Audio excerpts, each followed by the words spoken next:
আজকে আমি তোমাদের সাথে আমার একটা স্পেশাল দিন একটু শেয়ার করে নিতে চাই। আমি অনেক দিন আগে একটা মেল রিসিভ করি ঈশা ফাউন্ডেশনের পক্ষ থেকে। ঈশা ফাউন্ডেশনের নাম আশা করছি তোমরা সবাই শুনেছো।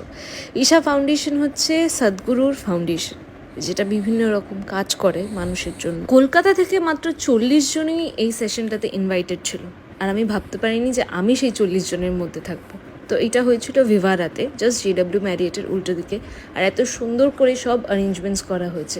ওই সোফাটায় কিন্তু উনি আসবে, এবং আমি সে ভাবছিলাম যে কখন সেই মোমেন্টটা আসবে যে ওনাকে ওই সোফাটায় বসা আমি দেখতে পাবো আর আমার এত কাছাকাছি জানতে পারবো।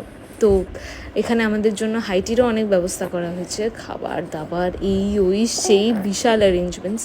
বাট আমার কাছে সব থেকে বড় কথা হচ্ছে যে সদ্গুরুকে আজকে আমি চোখের সামনে দেখবো, আর ওনাকে দেখার জন্য আমাকে ইনভাইট করা হয়েছে। সদ্গুরু একজন এনভায়রনমেন্টালিস্ট, একজন ফিল্যান্থ্রপিস্ট, অথর, মেডিটেটর, গাইড। উনি এমন একটা মানুষ যার কথা শুনলে তুমি জীবনটাকে একটু অন্যরকমভাবে দেখবে।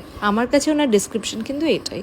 অনেক জনের সাথে দেখা হয়ে গেছিলো, অনেক ক্রিয়েটার্সরা ছিল যাকে আমি চিনি, এবং বহু বহু ফেমাস মানুষরাও ছিল। তার মধ্যে থেকে কিছু সিঙ্গার্স ছিল, আমার ইন্ডাস্ট্রির কয়েকজন ছিল।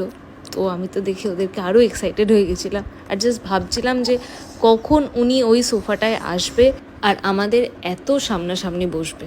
সত্যি আমি ভীষণ এক্সাইটেড হয়ে গেছিলাম। আমাদেরকে জাস্ট একটা শর্ট ভিডিও দেখানো হচ্ছিল ওনার কাজের সম্পর্কে, ওনার জীবনের সম্পর্কে, উনি কী কী করেছে। And this was the exact moment যেটার জন্য আমি এত দিন ধরে অপেক্ষা করেছিলাম। শুধু দেখা করা না, উনি আমাদেরকে বিভিন্ন কথার মাধ্যমে জীবনের অনেক কিছু বুঝিয়েছে। এই 2 ঘন্টা আমার জীবনের একটি স্পেশাল 2 ঘন্টা হয়ে থাকবে, এবং উনি শেষে আমাকে আলিঙ্গন করে বলেছে সব ঠিক হয়ে যাবে। Thank you Isha foundation for this day.